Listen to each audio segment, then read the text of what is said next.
Coloca a televisão no mute.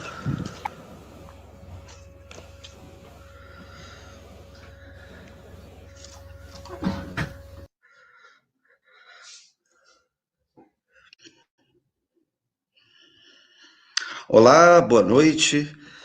Meu nome é Ricardo Andrade, eu sou professor do Centro de Formação de Professores da UFRB, membro do NUPEF.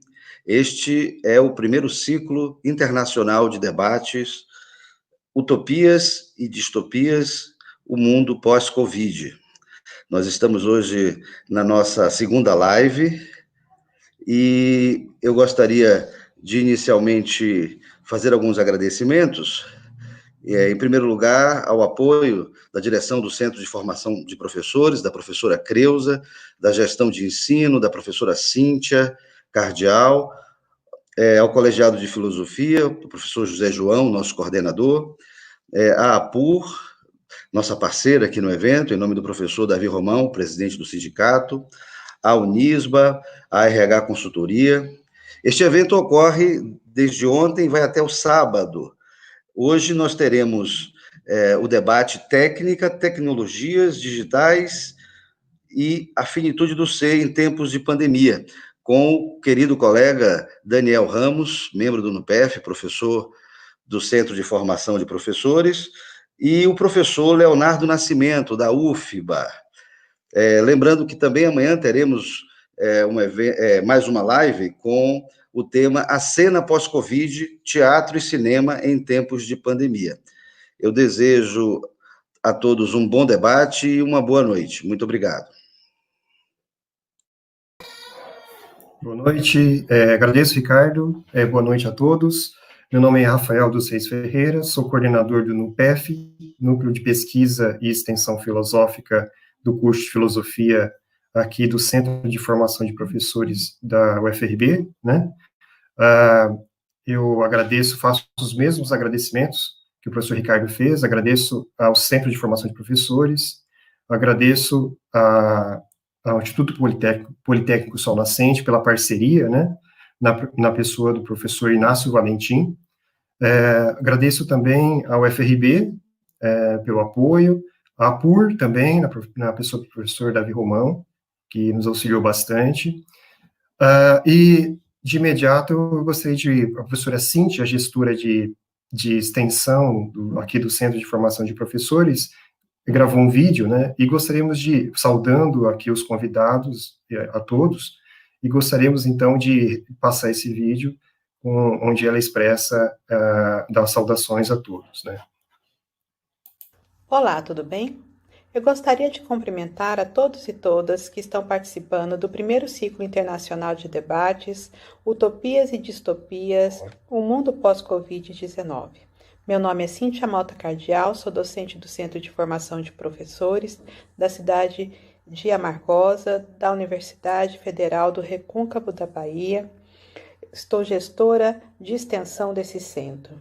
Eu também gostaria de parabenizar o professor Ricardo Henrique Rezende de Andrade, a sua equipe de trabalho e os debatedores e debatedoras que participarão desse evento pela sua iniciativa e a disposição de realizar esse debate que nos propicia a pensar, através de uma análise conjectural e científica, a realidade dramática dessa crise na qual o mundo está vivenciando como consequências da pandemia advinda do Covid-19. Nós somos chamados a pensar sobre esse mundo contemporâneo, sobre os impactos nas políticas, na economia, na situação que nos obriga a pensar sobre também o significado de nossas vidas, na forma de estarmos juntos. Consequentemente, faz-nos pensar sobre a volta dessa normalidade transformada e marcada pelo trauma da perda de tantas vidas. A universidade, a educação, as ciências são afetadas também e são chamadas a contribuir na discussão e na reconstrução de uma sociedade pós-Covid-19. Portanto, esse evento, ele tem a sua significativa contribuição, para pensarmos e iniciarmos as discussões que, de alguma maneira, podem nos levar juntos a contribuir para a construção de um entendimento sobre as formas de enfrentamento e as consequências dessa pandemia na nossa sociedade. Me despeço aqui e agradeço o convite e a participação de todos e todas nessa discussão tão importante entre nós. Desejo a vocês um excelente evento e até mais. Obrigado, professora Cíntia. Então, hoje, o título do nosso debate, como o professor Ricardo já antecipou, Técnicas e Tecnologias Digitais e Finitude do Ser em Tempos de Pandemia.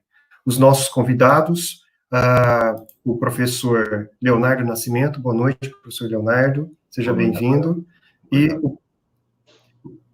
Obrigado pela sua presença. E o professor Daniel Ramos, professor aqui do Centro de Formação de Professores da UFRB. Boa noite, professor. O nosso debate tem a seguinte estrutura, né? Como ontem, então, cada um dos convidados fará uma apresentação em torno do tema de 10 a 15 minutos, né?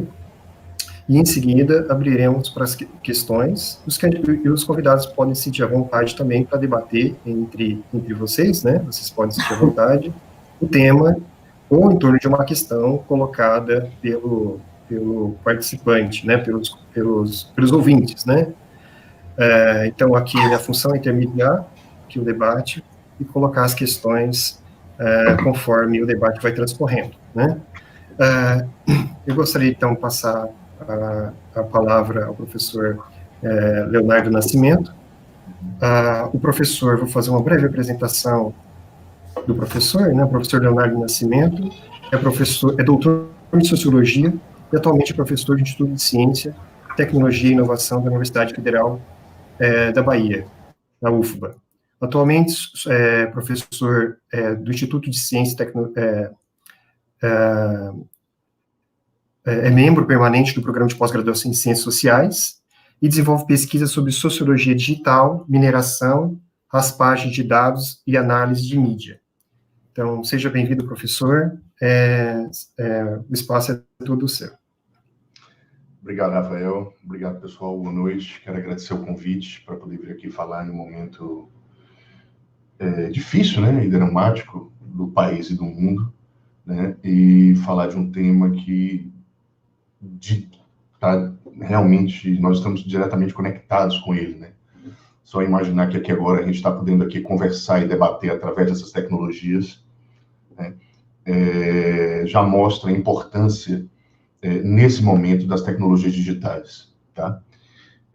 Contrariamente, assim, eu ao invés do que geralmente eu faço nas minhas aulas e nos debates, de uma certa defesa do uso das tecnologias, né, mas assim, um uso consciente e crítico das tecnologias, eu vou fazer um papel um pouco crítico, né, como se eu estivesse jogando do outro lado, entre aspas, contra as tecnologias.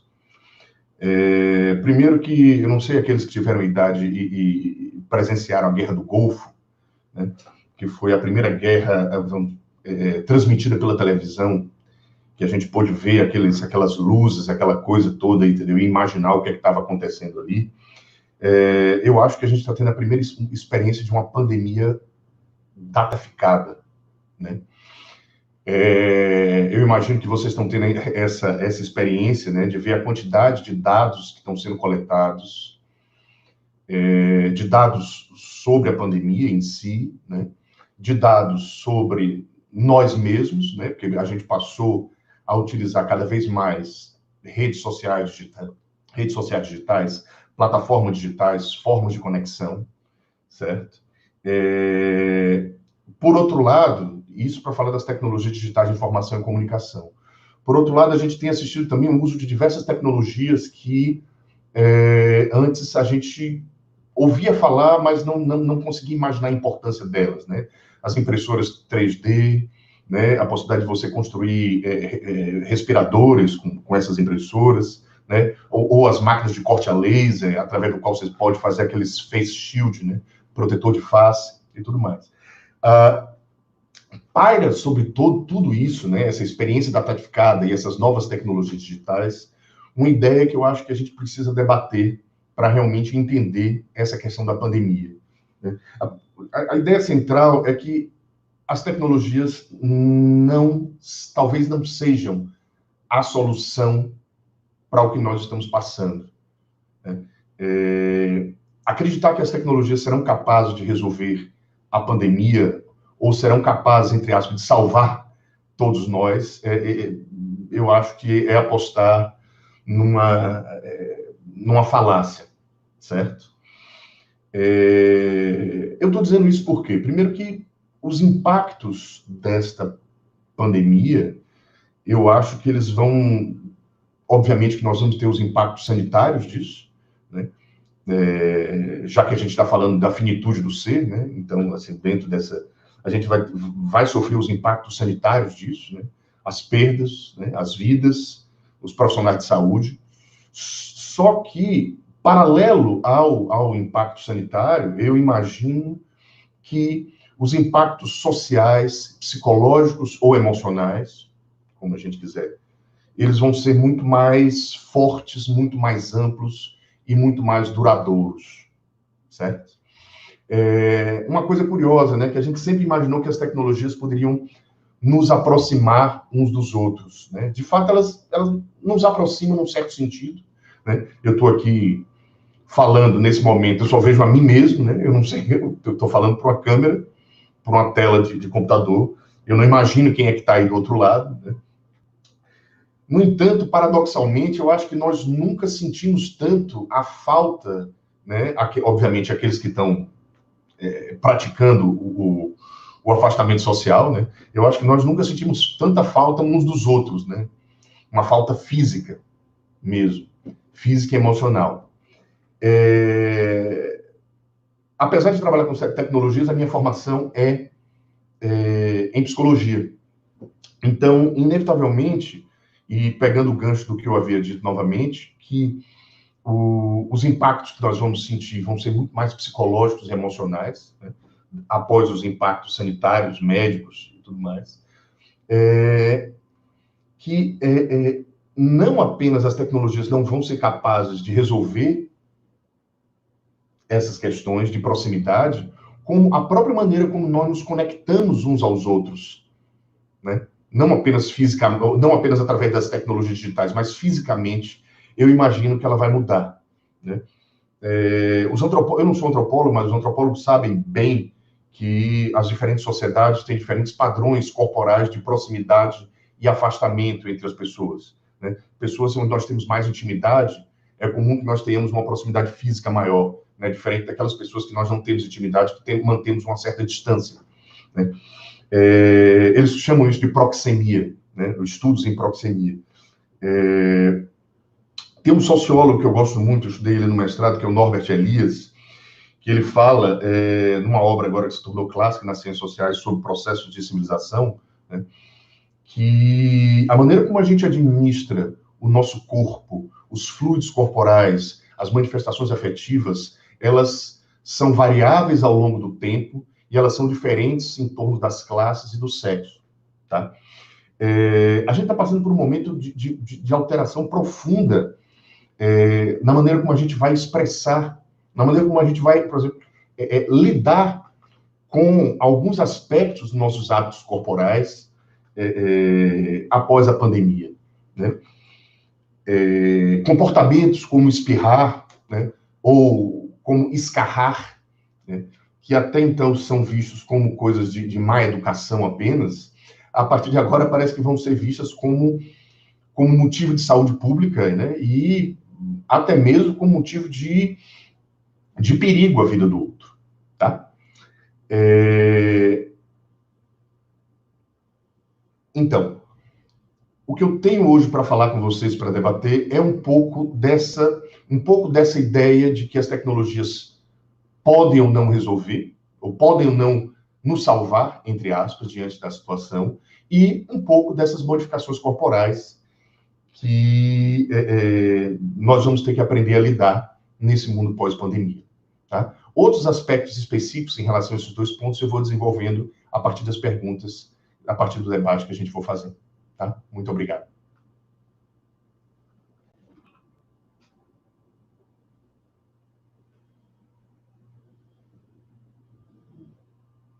Está com você, Rafael.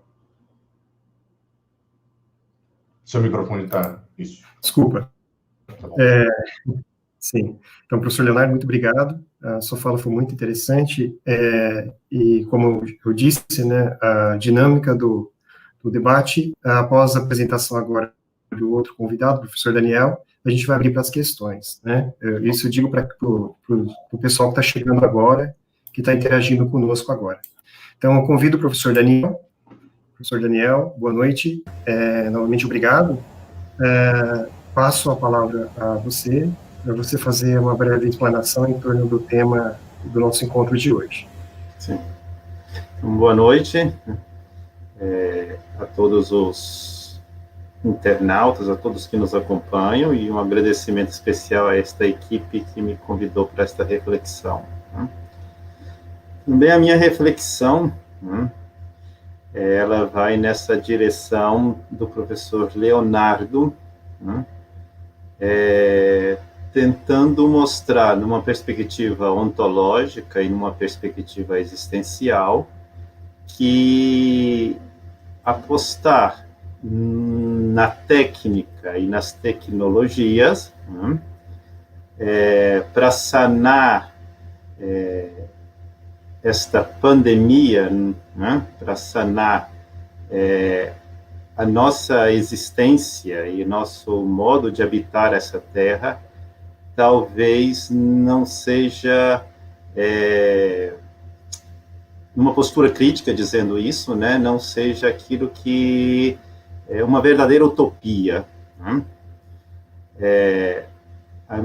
A posição que eu vou defender aqui, como eu disse, tem essa postura crítica diante da técnica, o que não significa dizer que não seja possível um nobre uso da técnica e da tecnologia. Eu gostaria de apresentar o meu ponto, essa minha fala em 5 ou 6 pontos, talvez 7, né? Depende do tempo que me será dado aqui e do tanto como eu conseguir economizá-lo, vamos dizer assim. Né? A primeira ponto que eu gostaria de expor é o significado da palavra pandemia. Eu gostaria de fazer uma pequena e breve reflexão. E para essa reflexão eu pensei 6 a 7 pontos. Né? O primeiro ponto é o significado da palavra pandemia. Né?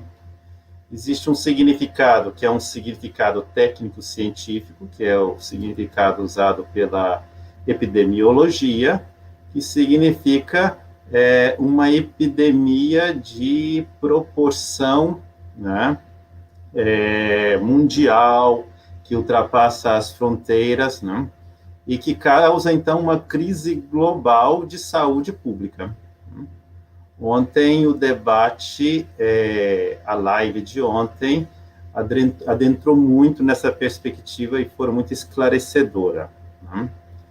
Eu gostaria de trabalhar aqui, né, de apontar que eu acho que é aí que reside os verdadeiros riscos, né? Um outro âmbito de pensar a palavra pandemia. A palavra pandemia, ela pode ser entendida num sentido mais elementar, que está traduzido que a gente pode aurir da sua etimologia, né? E é esse o significado que, na maioria das vezes, eu gostaria de me remeter. Né? Então, pandemia significa, antes de tudo, né, aquilo que é comum a todos os povos, aquilo que é universalmente público, né? E pode sim, e o que é universalmente público, o que é universalmente comum, a gente diria hoje global, é aquilo que é comum aquilo que é usual e que tem uma proporção universal. E no sentido que não pertence a todos os povos, a todas as etnias, mas no sentido que pertence ao modo de viver, né, ocidental, a civilização no seu todo. Então, eu gostaria de tomar sempre a pandemia, finalizando o primeiro ponto, como o modo comum ou vulgar de ser de todos os seres humanos que integram a civilização odierna, né, que hoje se encontra numa fase global. Esse é o primeiro ponto. O segundo ponto é, ora, se nós podemos tratar de pandemia, no sentido filosófico, ontológico, neste sentido, é a crise pandêmica que nós estamos vivendo, e é com um todo que nós estamos inteiramente familiarizados há muito tempo, desde que o Ocidente é Ocidente, vamos dizer assim, né? Desde, em termos filosóficos, desde que nós elegemos a razão e a ciência mais tarde como o modo que guia a nossa existência humana e a nossa coexistência. Ora, então, a crise que nós temos hoje, nesse sentido, não é a crise do extraordinário, é a crise do ordinário. Né? É claro que nós temos um elemento patógeno, um vírus, a nova forma do coronavírus, e que ele é totalmente desconhecido, né? Quais são os efeitos, né, desse vírus? Na sua envergadura ainda são desconhecidos, né? E que essa situação que nós estamos vivendo nos coloca num estado de exceção. Né? No entanto, existe uma crise neste nível, mas existe uma crise no nível do extraordinário, mas como existe uma crise no nível do ordinário, e é ali nesse nível do ordinário que eu gostaria mais tarde de situar a técnica. Né? Então, o que nós estamos vivendo, antes de tudo, é uma crise de um modo ordinário de ser, e com o qual nós estamos todos há muito tempo solidarizados, né? Mesmo que esta solidariedade entre aspas aqui, não é aquela que promova a responsabilidade pelo cuidado, pela dignidade do ser humano, pela dignidade, pelo bem comum, né? Pela saúde da terra em que nós habitamos. Né? Pelo contrário, é uma, entre aspas, por isso, uma solidariedade de um modo de ser e coexistir que ainda não talvez seja um modo de ser originário, e por não ser originário, não nos reúne sem exclusão em todo um povo, que é o sentido literal de pandemia, né? Ou numa comum unidade, e isso nos leva a uma crise sem precedentes. Né? Então, a palavra pandemia nos ensina que vivemos a partir de um comum, pelo qual nós nos solidarizamos, mas no contexto atual aprendemos que este ensinamento, que estamos sempre unidos num modo de ser comum, né? Num vulgar, num comum que a qual todos os homens pertencem, e que então, essa nossa solidariedade neste comum nos leva a projetar a nós mesmos, né, comunitária e publicamente, como pessoas dizendo infra-humanos, por não dizer desumanos. Né? Esse é o segundo ponto. Terceiro ponto, eu gostaria de perguntar um pouco mais. Mas o que é este vulgar, este comum? Vulgar que eu estou sempre usando na palavra do positivo, aquilo que pertence ao cotidiano, aquilo que nós lidamos a todo instante. Né? Então, o que é este vulgar, este comum do todo dia, em que nós estamos solidarizados e a partir do qual nós nos projetamos de um modo desumano, né? Ou não numa plenitude da condição humana, e liberamos ao mesmo tempo o nosso mundo como um mundo que também é um mundo tantas vezes submundano, vamos dizer assim, né? Ora, este vulgar, dizendo, é o modo dominante de ser e de ser nós mesmos e de coexistir, quer dizer, uma compreensão de quem somos, né? A partir do qual, de uma forma global, né, que o capitalismo globalizou, né, permite do qual, a partir desta compreensão, em que nós estabelecemos a nossa existência, a nossa coexistência, melhor dizendo, e aí estabelecemos estruturas que são fundamentais, como o trabalho, o consumo, o lazer, a convivência social, né? Ora, então, o contágio viral hoje, em larga escala, ela não nos aponta só para um fato científico, ou seja, de um contágio de uma doença, né, que está em nível global. Ela aponta que para esse comum. E nos faz dar conta que este comum, que é fonte de segurança, né, que é aquilo que nós construímos para nos proteger de nossa vulnerabilidade, que é justamente uma civilização, né,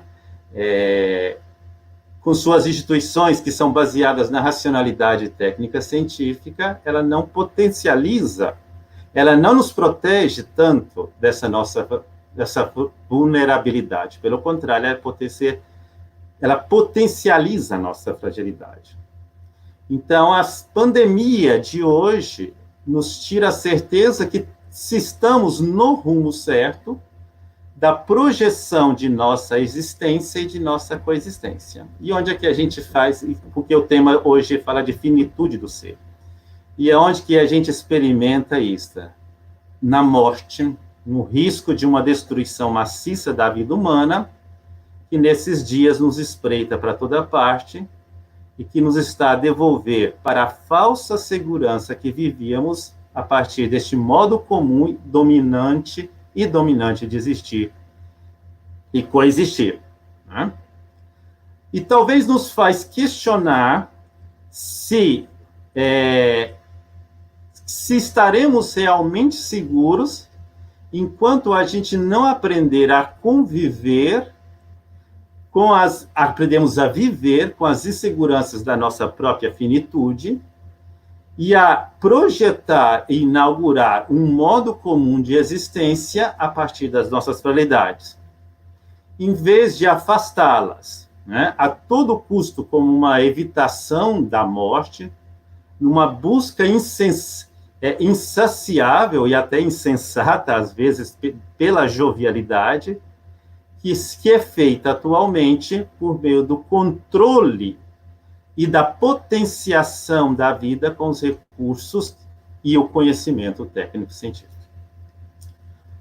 Ora, passando para o quarto ponto, se essa crise pandêmica ela tem o sentido de familiar, ela é uma crise que atinge o todo, não só atinge tudo, mas atinge o todo da nossa existência, o todo do nosso mundo, né? Do nós nos abrirmos uns para os outros, para a natureza, para as coisas que nos rodeiam, né? Então, essa crise atinge o todo da nossa existência e do nosso modo habitual de nos abrirmos para os outros, para as coisas, e estabelecermos as relações e as teias de significado que cria o mundo. Então, a crise que nós temos hoje não é simplesmente uma crise sanitária e econômica, é uma crise do fundamental. É o sintoma de um desmoronamento mais profundo. A crise sanitária e econômica é, senão, o ápice desse desmoronamento.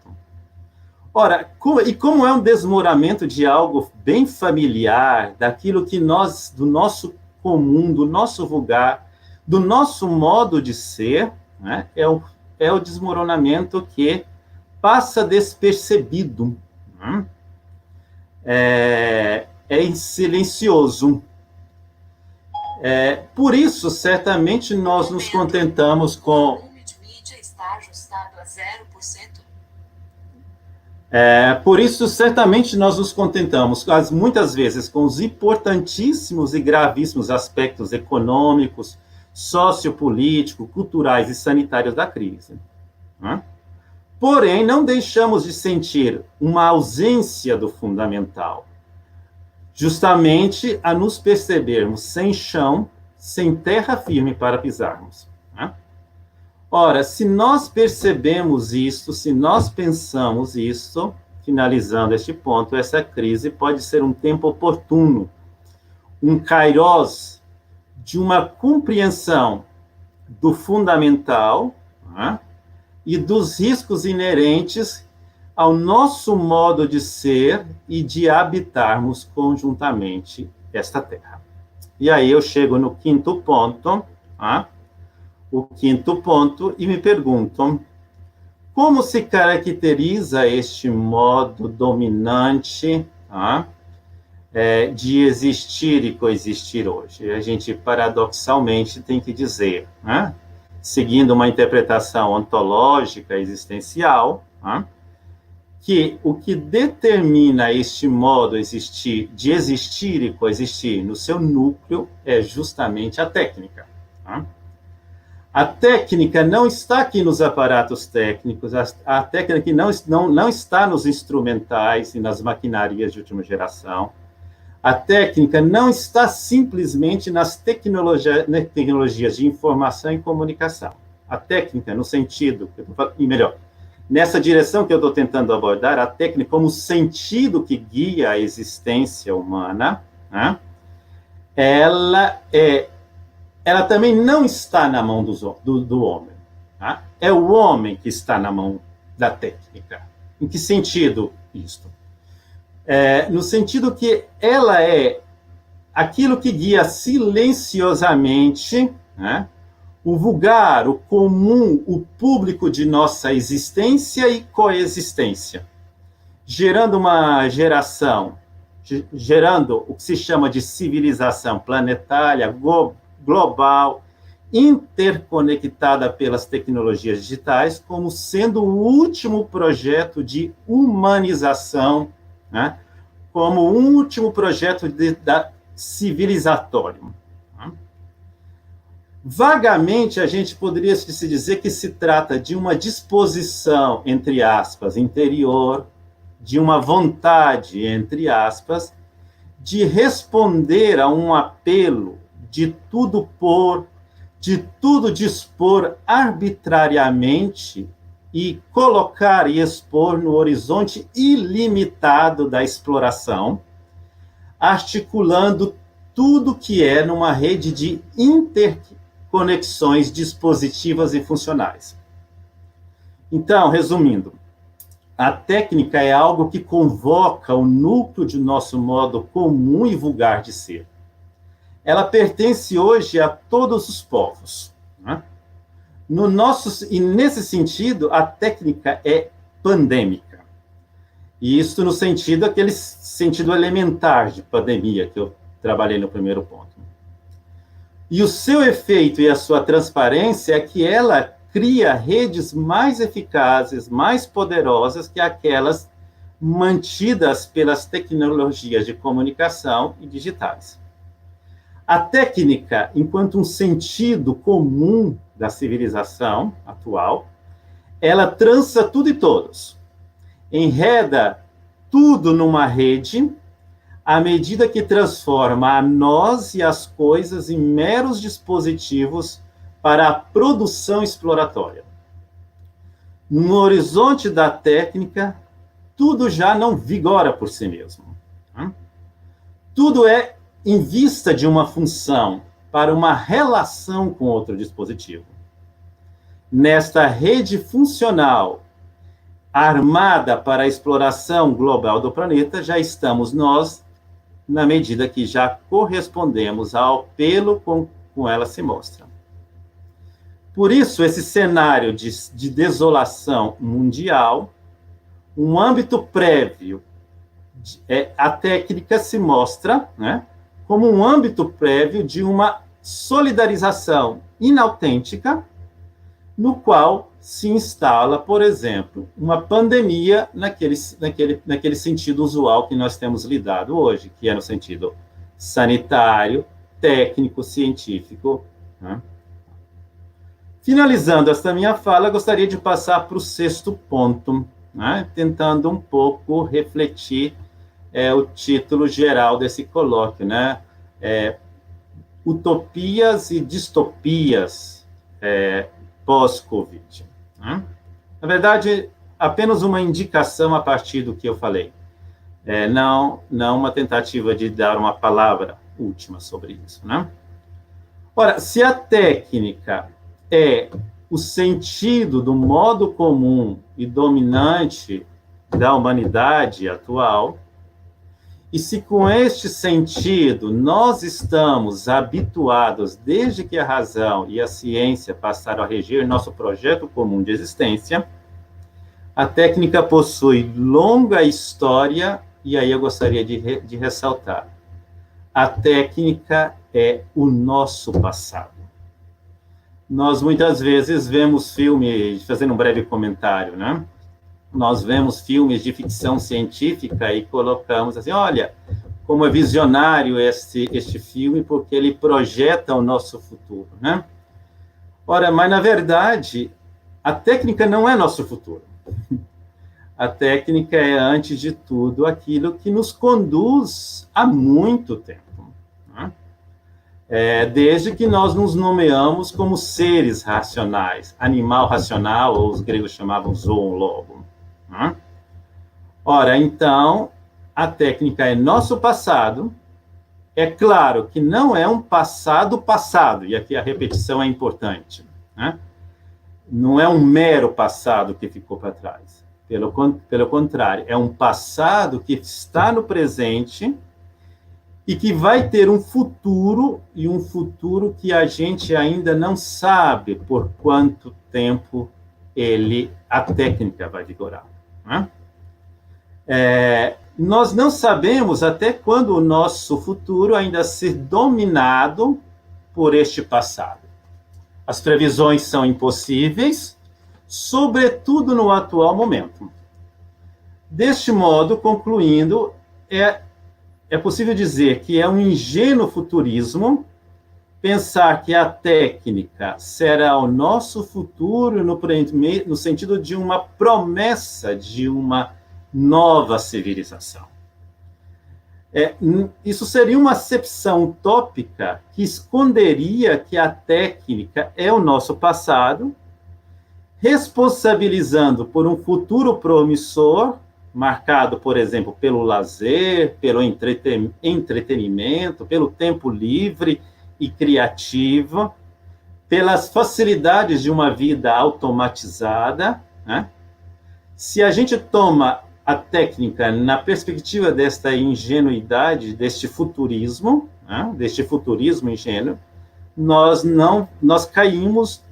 Nós assumimos a técnica, transformamos a técnica numa ideologia, pior de tudo, uma ideologia neoliberal de um progresso infinito. Ora, mas de um outro lado, se a gente leva a sério que a técnica é o nosso passado, um passado que vigora hoje, que vai ainda conduzir o nosso futuro, a gente também temos que ter um cuidado de rigor, um rigor, em aceitar a técnica simplesmente como uma distopia que está logo à nossa frente, ou que já está no tempo presente, né? E então decaímos numa postura denunciatória. Né? Ora, na verdade, a técnica, repetindo, é o nosso passado. e porque ela é nosso passado, talvez ainda nós não podemos falar de uma distopia, né? Podemos falar de um sentido que guia a nossa existência, que nos atinge hoje e nos atingirá por muito tempo, né, ainda, enquanto nós responsabilizarmos pela nossa existência, dando eco a este apelo. Ora, com as distopias, a gente tem que dizer, olha, em relação à distopia, a gente dizer, sim, ela rege, a técnica rege o nosso passado, mas de acordo com uma temporalidade originária, a internet. O passado está sempre na nossa internet. Tá? Eu termino a minha fala aqui agora e passo a palavra aos mediadores.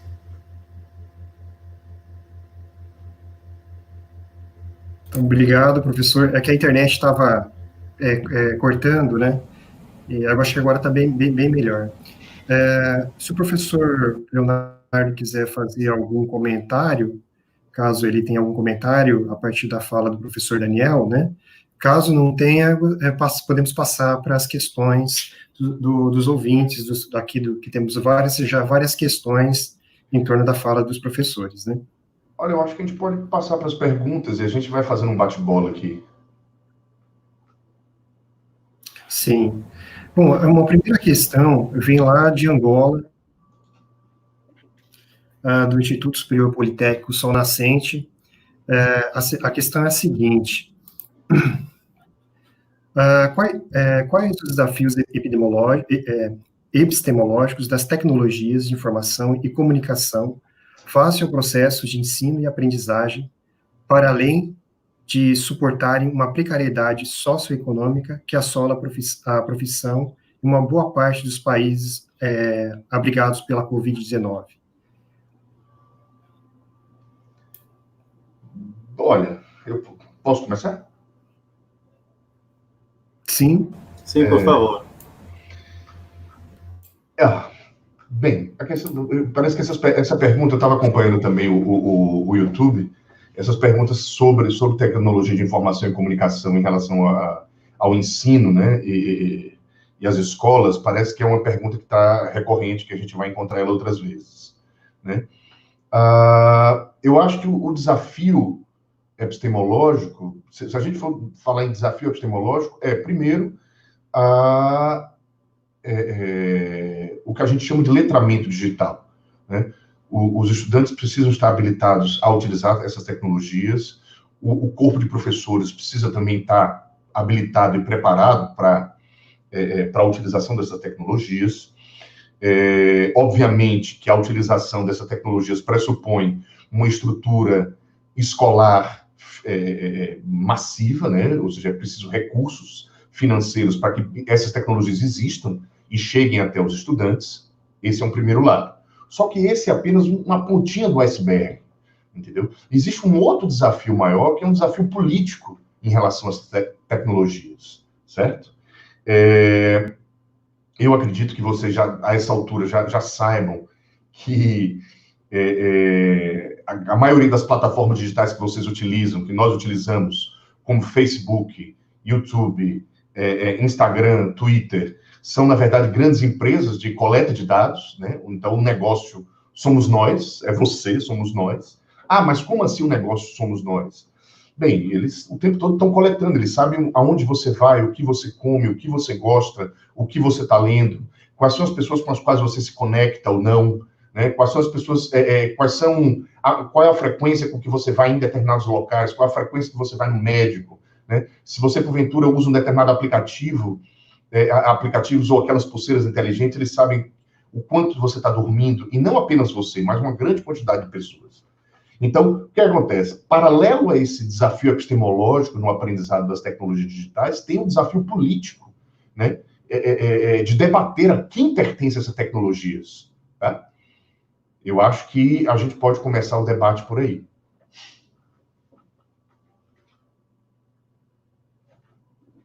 Professor Daniel, gostaria de fazer algum comentário? Talvez, assim, acrescentando um outro ponto, né? Um grande desafio é também talvez aprofundando um pouquinho mais isso que o professor chamou de letramento, né, tecnológico, né? Como é que a técnica e a aprendizagem neste mundo tecnológico digital, né, que tem uma velocidade que não é a velocidade do pensamento, né? Nós temos a aprendizagem da informação, que muito mais pode levar à desinformação, que é uma mera repetição de dados, né? Não é também uma velocidade do pensamento. O pensamento exige outro tempo, né? Outro ritmo, talvez até uma vagareza, vamos dizer assim, em relação àquilo que é a tecnologia, a temporalidade do mundo digital, da temporalidade do mercado, do mundo da produção, né? Então, como é que o ensino-aprendizagem neste mundo vai se constituir como um lugar da aprendizagem do pensar. E isto é determinante, né, para dizer, não só para a eficácia, vamos dizer assim, dos processos educativos, mas também aquilo que está em jogo em todo o processo educativo, que é a constituição do ser humano, né, na potencialidade que é o ser humano, né? A realização do ser humano enquanto ser humano mesmo, né? Eu diria isto, né? Obrigado, professor Daniel, professor Leonardo. Eu vou reunir agora duas questões que têm uma proximidade, né, em torno do tema das relações humanas no âmbito virtual, né? A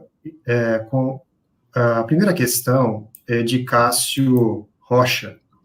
O Cássio coloca o seguinte, o mundo já caminhava para uma virtualização das relações. A pandemia está acelerando o processo, ele afirma, né? Quais as consequências disto? Poderíamos, a partir disso, pensar em um novo conceito de relação social? E Cíntia Cardial coloca assim, os jovens já utilizavam as tecnologias como meio de interação e relacionamento, o que tem ressignificado o estar juntos, um comportamento que a humanidade seguiria.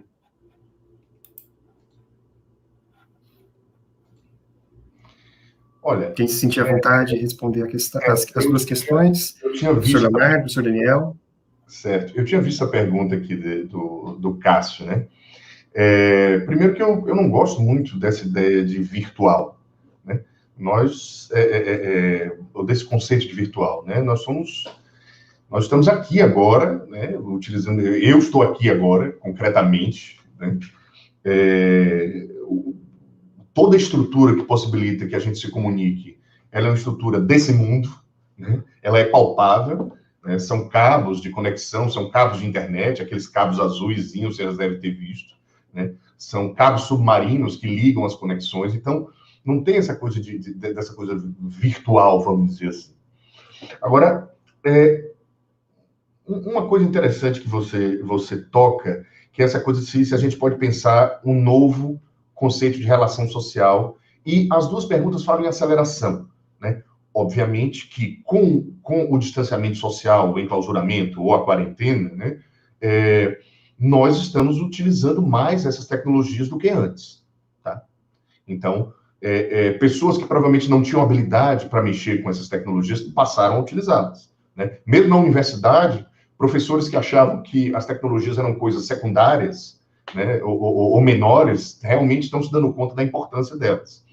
Mas, quando você fala de um novo conceito de relação social, aí eu já fico um pouco preocupado. Na verdade, Cássio, né, que fez a pergunta, essas tecnologias possibilitam um aumento nas cadeias, do que a gente chama em sociologia de cadeias de interdependência. Ou seja, a possibilidade de eu conectar indivíduos extremamente distantes no espaço, né, e com velocidade muito grande, faz com que nós estejamos entrelaçados cada vez mais. E nós nos tornemos dependentes, na verdade, interdependentes um do outro. Entende? Então, se eu pudesse dizer assim, isso vai acelerar? Eu imagino que sim. Ou seja, desde que as tecnologias digitais de informação e comunicação chegaram, que a gente tem experimentado esse aumento das cadeias de interdependência. Ou seja, o número de pessoas que a gente se conecta, né, no dia a dia, no cotidiano, o tempo todo quando a gente está, é muito grande, é muito maior. Né? Então, eu acho que vai por aí.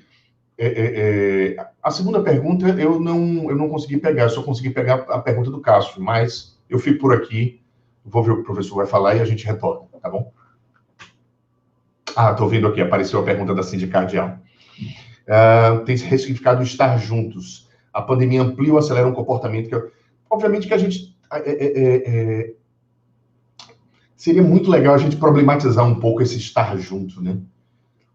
Esse estar junto digitalmente, né? Se a pandemia vai fazer com que a gente se encontre mais digitalmente, através das plataformas digitais, vai fazer. Né? Mas se esse estar junto realmente vai conseguir suprir todas as possibilidades que podem existir quando estamos juntos concretamente, fisicamente, eu acho que aí seria um outro debate. Tá? Eu também tenho tendência de pensar também nessa direção do Leonardo. Né? Não é muito a minha área, né? Mas me parece que é inevitável, e a pandemia está acelerando isso, para uma digitalização da vida, né? E em diferentes níveis, no nível cotidiano, no nível profissional, né? Então, as duas perguntas acentuam isso, essa aceleração, e parece ser uma aceleração sem volta. Né? Agora, filosoficamente, eu também me preocupo com esta tendência de olhar para esta aceleração, para estes movimentos todos, né? Esses fenômenos, e em vez de uma cautela, né, de uma disposição para se deixar buscar a verdade desses fenômenos, a gente sempre está na vontade de criar novas categorias. Né? Quando a gente diz novo conceito, é que a gente já tem uma tentativa de explicar o que está acontecendo e encontrar soluções, né? Então, eu acho que o tempo presente, ele é um tempo que convoca o pensamento, que convoca a reflexão, e uma reflexão que não pode ser muito apressada para ir logo manuseando as categorias existentes ou declarando as categorias existentes e criando novas. Então, eu tenho a tendência de pensar que ainda nós precisamos pensar e auscultar, né, mais profundamente o que está acontecendo antes de criar novos conceitos. Né? E afirmar novos conceitos. Né? Eu acho que quando eu falei de técnica enquanto passado, estava aludindo a isso, de certo modo. Né? Agora, em relação à pergunta do estar juntos, né? Nós teríamos que perguntar, e aí é um grande problema, né? O que significa esse estar juntos, né? Na filosofia, a gente fala de ser com o outro, ser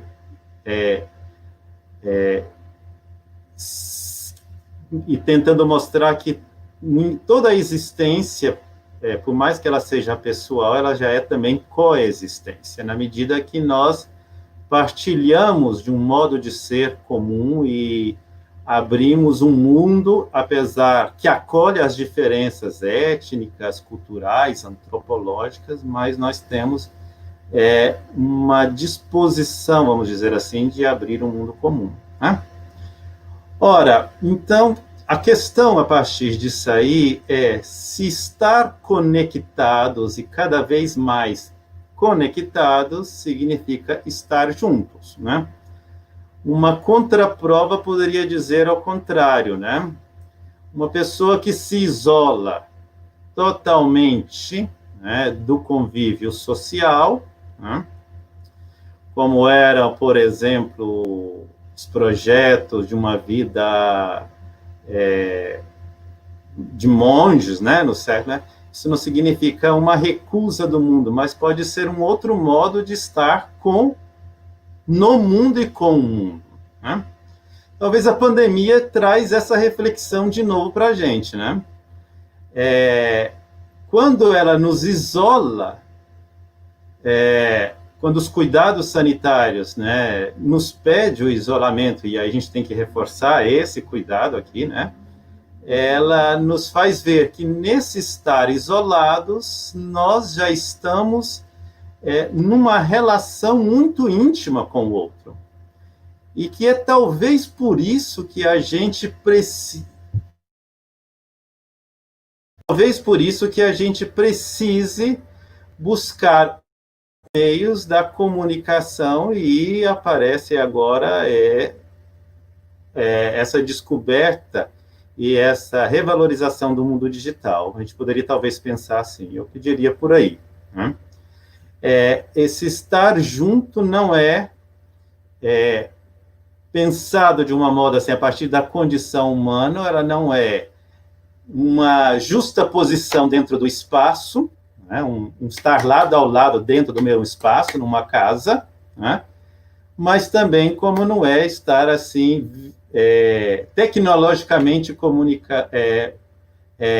ligado ao outro, né? Então, a questão, do ponto de vista filosófico, ela precisa de uma ressignificação que talvez ainda as ligações, as interconexões digitais ainda não mostraram ainda. Nós não percebemos ainda. Podemos estar bastante interligados e sermos profundamente, psicologicamente, bastante solitários.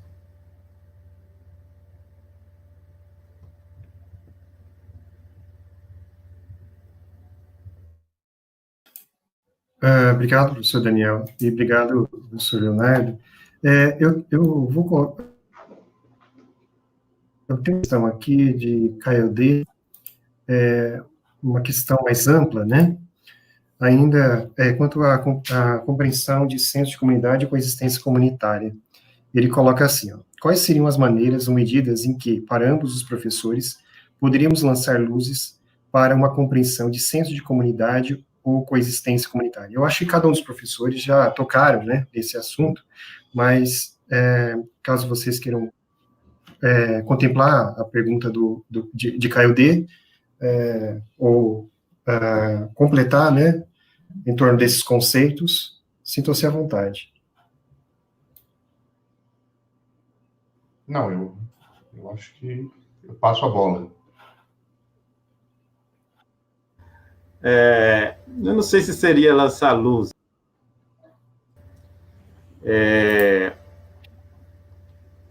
Eu diria o seguinte, que a gente não pode dicotomizar as coisas, né? Do ponto de vista ontológico, nós estamos sempre ligados numa única abertura de mundo, né, aos outros e às coisas, né? Ora, mas depende do sentido, né? O sentido que nós abrimos desta interligação, ela pode nos levar à exclusão. Então, a gente pode pensar que existe exclusão do ponto de vista social, do ponto de vista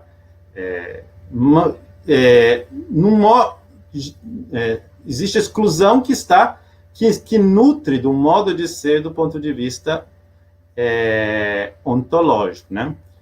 Eu diria, então, o seguinte, existe exclusão onde, do ponto de vista enfológico, já estamos todos incluídos, assim. Não sei se você consegue estou sendo claro o que eu quero dizer, né?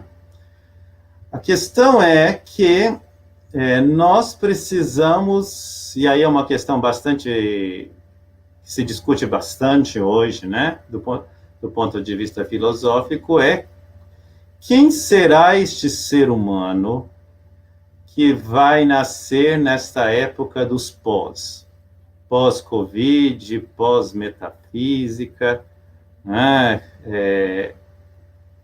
E essa existência, e que também é sempre coexistência, qual o sentido da existência humana que nós estamos preparando? Né?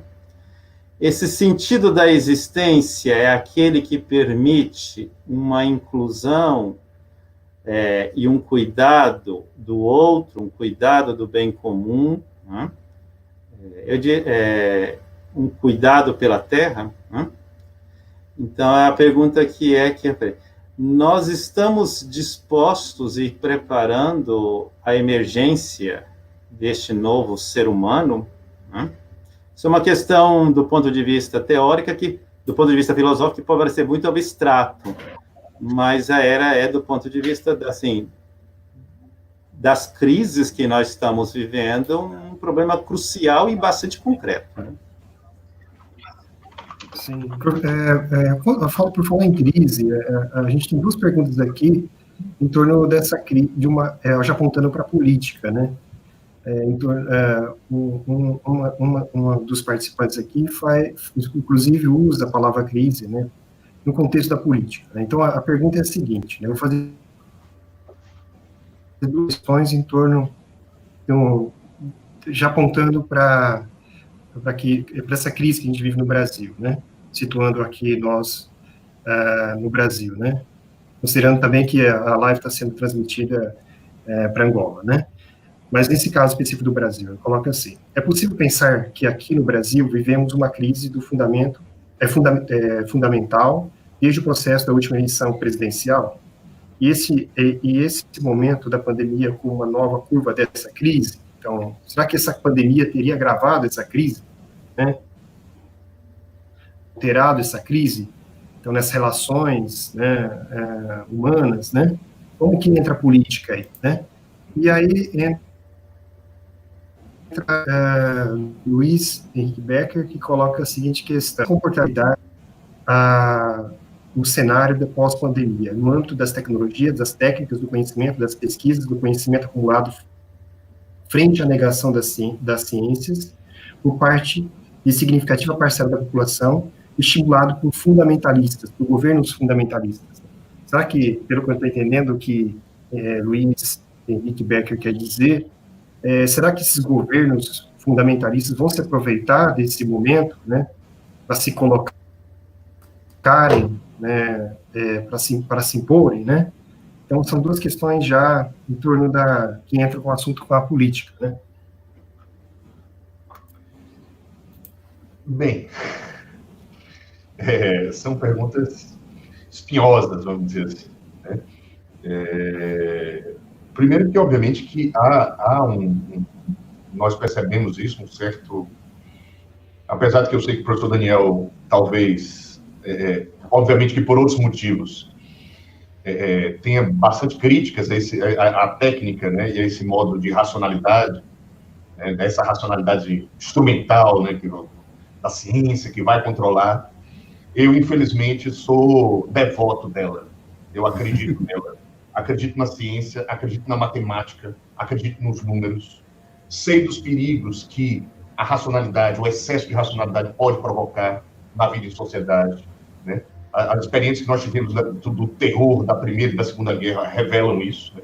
Sempre, historicamente, antecede essa coisa desse impulso pela matematização da realidade, e de repente a gente vem esse outro lado não matematizável, eu sei disso. O próprio debate da psicanálise, do surgimento da psicanálise, está relacionado um pouco com isso, né? Aquilo que você não consegue matematizar, aquilo que você não consegue controlar. Mas a ciência vem transformando a maneira como a gente vive no mundo, né? Possibilitando, por exemplo, que eu esteja, e nós estejamos em casa agora, né? E nos comunicando uns com os outros, né? Trocando símbolos, nos encontrando aqui, né? Eu não gosto muito dessa ideia da ciência é boa ou é má, certo? Existem utilizações ruins da ciência, mas utilizações boas da ciência, né? Se eu for o médico, eu quero que o médico seja cientificamente habilitado para me tratar, que ele saiba qual é a dose correta do remédio, se eu devo ou não tomar o remédio, né? Eu quero que ele tenha uma formação científica para poder me responder a isso, tá? Mas, trazendo especificamente o contexto político, obviamente que o Brasil vem passando por um momento de retração intelectual muito forte, né? Me causa foi muito notório, está sendo muito evidente para as pessoas esses posicionamentos que negam, a despeito de todas as tecnologias, a despeito de todas as possibilidades de informação e comunicação, o debate que nós estamos tendo é sobre a realidade, é sobre a existência ou não da doença. Note que assim, a gente está, o debate ele é assim, puramente sociológico, vamos dizer assim, político-sociológico. Ou seja, existe ou não a pandemia? Ou seja, existem pessoas, assim, surpreendentemente, do meu ponto de vista, existem pessoas que negam a existência da pandemia, né? Negam, além disso, costumam também, essas pessoas que negam a pandemia, há uma tendência delas negarem também que a Terra é redonda, né? Ou negar vacina, a utilidade das vacinas, e por aí vai. Então, de fato, você tem um problema que não é um problema da informação, não é um problema das tecnologias, não é um problema do acesso, mas é um problema da formação intelectual, cognitiva das pessoas. Ou seja, que tipo de escola essas pessoas estudaram, que tipo de comunidade essas pessoas vivem, né? Que tipo de valores elas foram treinadas a acreditar, para que elas rejeitem a ciência, rejeitem aquilo que pode muitas vezes salvar elas mesmas, né? Mas a primeira pergunta que foi dita é a ideia de que, obviamente, que não é a pandemia, essa crise política, isso eu não deixo de pergunta, né? A crise política ela já vem acontecendo há um bom tempo, né? E eu acho que, a despeito de todo o sofrimento e de toda a tragédia que a pandemia vai causar, a pandemia acabou acontecendo e fazendo com que a gente evidenciasse ainda mais o absurdo político que nós estamos vivendo no Brasil. Tá? Esse descrédito com relação à universidade, esse descrédito com relação às ciências humanas, né? Esse descrédito e essa raiva específica com relação à sociologia tem uma razão de ser, né? A sociologia tem um papel crítico, né, de dizer verdades incômodas, né, como algumas das que eu estou tentando falar aqui para vocês. Eu acho que é isso, eu prefiro não adentrar em meandros específicos em relação ao processo político. Tá? Passo a bola para o Daniel. Eu também concordo, né? Por mais que a minha reflexão tenha, assim, uma certa desconfiança com a técnica, essa desconfiança ela está no sentido, assim, de um futuro, de uma fundação, de um novo modo de ser e um modo de existir uns como os outros, né? Se a gente pode apostar tanto na técnica, né? Nesse nível, né? Agora, isso não significa cair no negacionismo da ciência, né? E embarcar numa luta entre bem e mal, morte e vida, e, né, uma luta muito dicotômica que, no fundo, é uma luta ideológica e partidária, né? Que não entra muito a fundo da questão da própria ciência. E também não se pode dizer que quando entram motivos, por exemplo, religiosos, seja de fato motivos religiosos, é uma cosmovisão, né, movida antes por um superficial, né, eu não sei como dizer isso, né, mas uma cosmovisão que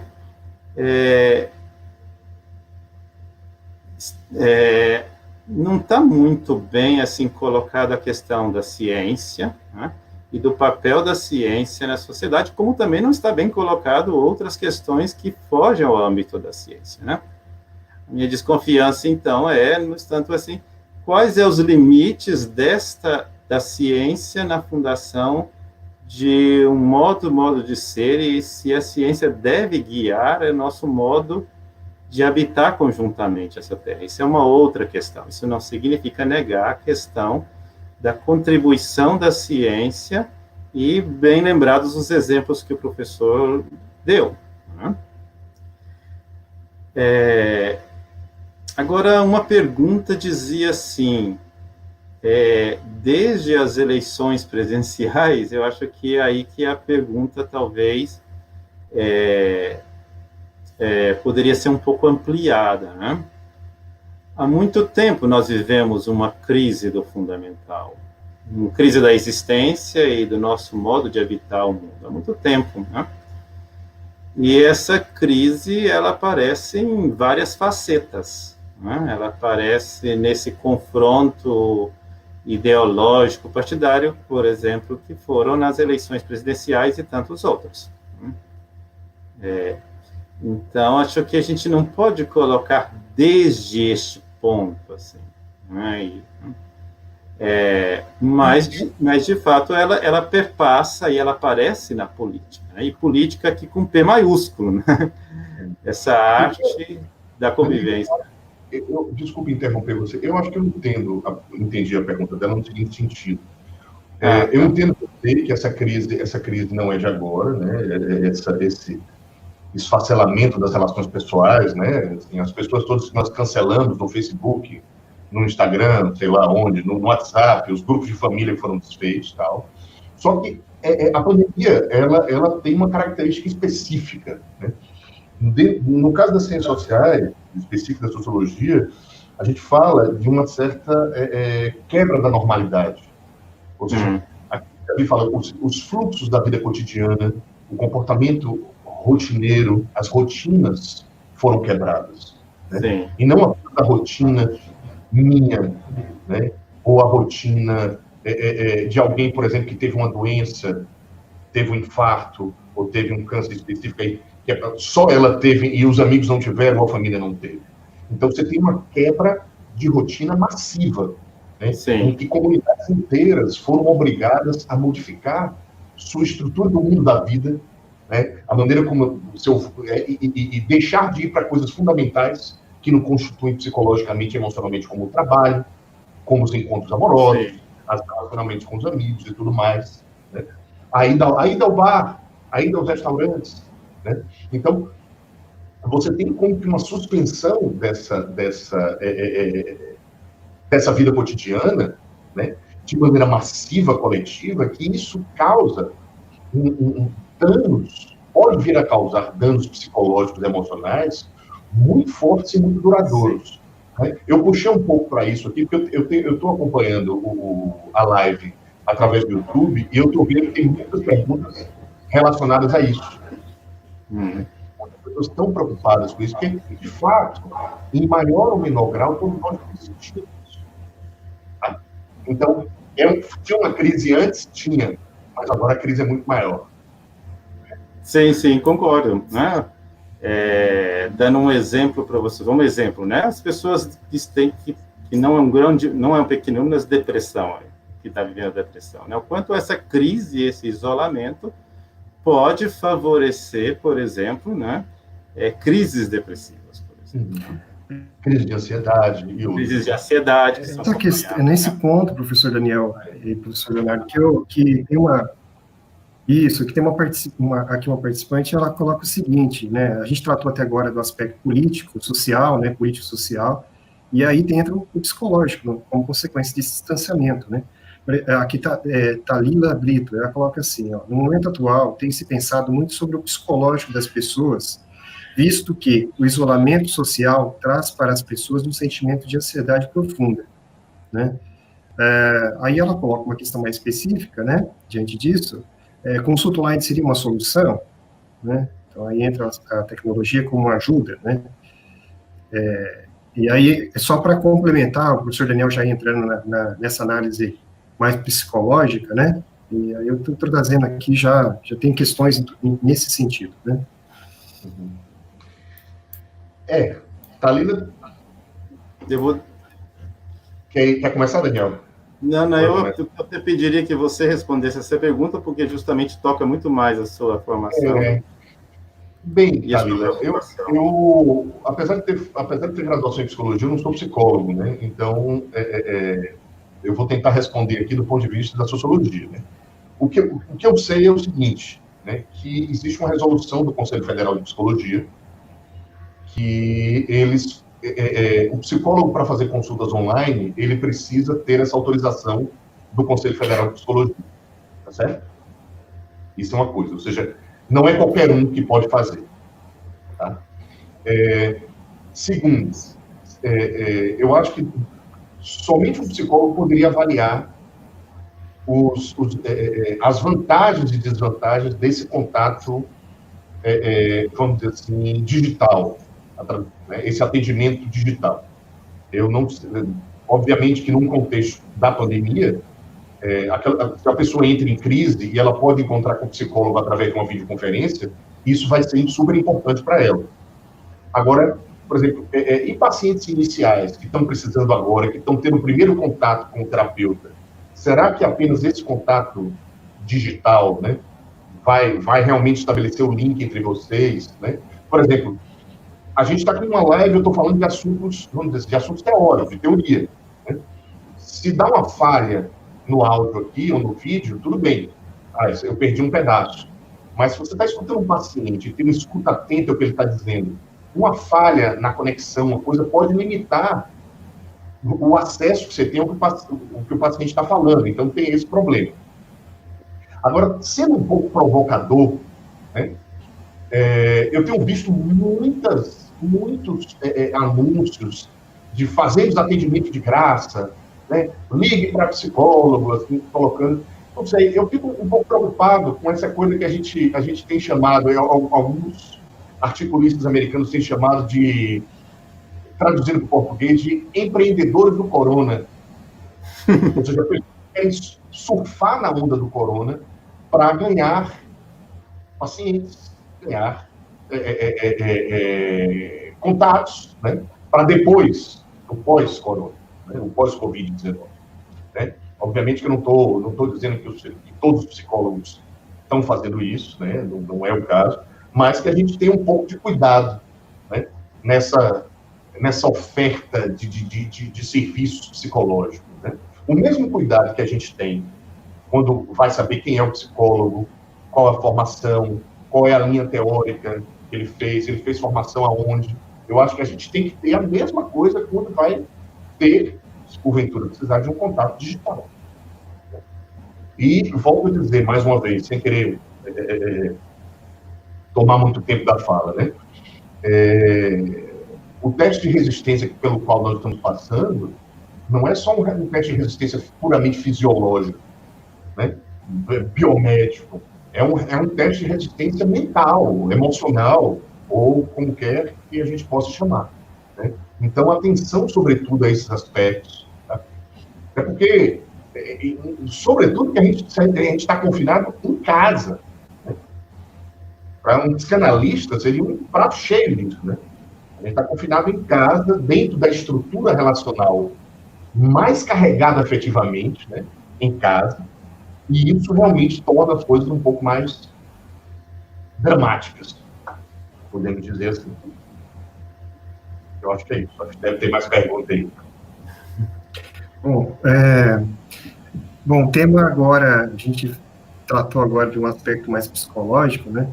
Eu gostaria de reunir duas questões em torno do tema da educação, que é uma preocupação aqui, né? Tecnologia, educação, né? Então, Maria Gabriela Borda coloca assim: o acesso à tecnologia é totalmente desigual. Não, desculpa. Na verdade, quem colocou essa questão em torno da educação foi Rodrigo Silva. Ele coloca assim: acredito que no pós-Covid iremos valorizar ainda mais o uso das tecnologias. As escolas devem manter a maneira presencial, mas vão abraçar as plataformas digitais de ensino. É um comentário que ele faz, né? Mais para frente, surgem outros comentários desse mesmo tema. Por exemplo, Thalita Costa. Boa noite. Fazendo uma relação entre o Covid, a educação e defesa. A educação online não se limita à educação à distância, pois contempla conjunto de processos de ensino e aprendizagem. Continuando, a Thalita diz assim: sendo assim, o ensino híbrido tem uma tendência que mescla atividades online, offline, com bloco na personalizada dos processos educativos, o ensino híbrido, né? Então, são essas duas comentários, são comentários e algumas questões em torno da educação, né? Então, o que vocês pensam? Talvez essa questão seja mais direcionada ao professor Leonardo, né? Mas o professor Daniel também se sentir à vontade para responder. Então, passo a palavra a vocês. Eu já provoquei muita gente, já provoquei psicólogo aqui, né? Já provoquei as grandes plataformas sociais, eu vou provocar vocês, né? Primeiro que eu não sei como é que o UFRB está lidando com isso, mas especificamente com a coisa da educação à distância, né? Mas desde o início da pandemia começou um debate nas universidades federais, especificamente, sobre a questão da adoção do EAD. Tá? Eu vou finalizar minha opinião, né? Assim, eu acho que as tecnologias elas devem ser utilizadas. Eu acredito que elas podem revolucionar a maneira como as tecnologias digitais, elas podem e já estão revolucionando a maneira como a gente aprende, certo? Para aqueles como nós, né, com mais de 40 anos, eu imagino, né? O professor Daniel é menos de 40 anos, mas ele vai lembrar também do uso de enciclopédias, né? Como o acesso ao livro, o acesso à música, o acesso a mapas, tudo isso era muito difícil, né? E as tecnologias digitais vieram para revolucionar e transformar isso. Tá? Então, eu acho que as universidades deveriam adotar mais tecnologias, sim, na sala de aula, né? Mas é preciso muito cuidado, aí vem o contraponto agora, né? É preciso muito cuidado do ponto de vista político e econômico. Ou seja, assim como eu fiz uma crítica às plataformas sociais, ou seja, a quem pertence o Facebook, a quem pertence o WhatsApp, a quem pertence o Instagram, a quem pertence o YouTube, né?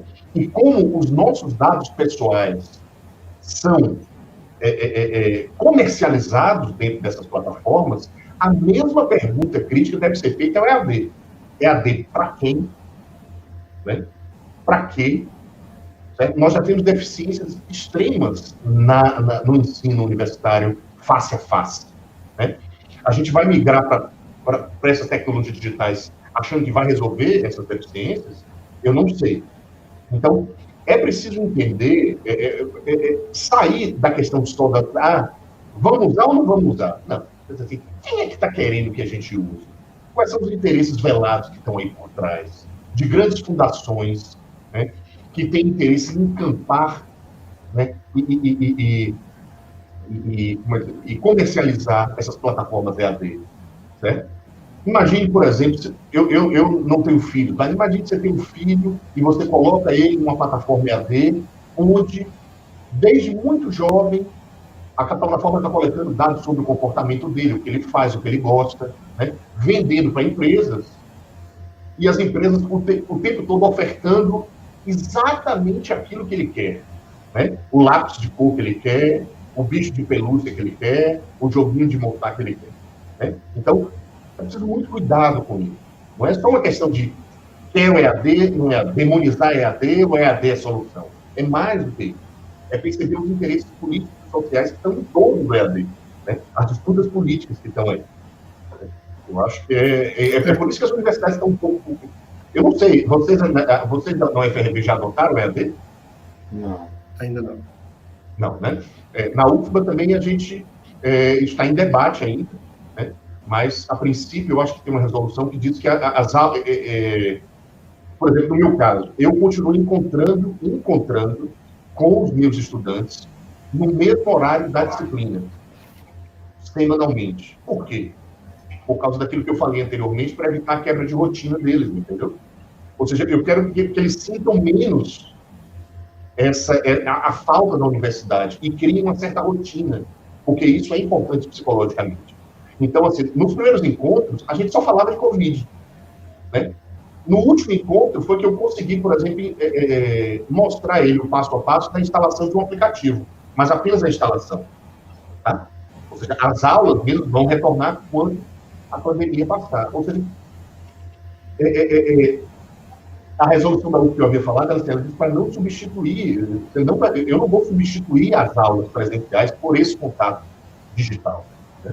Eles, de fato, não substituem. Tá certo? Eu acho que... sim.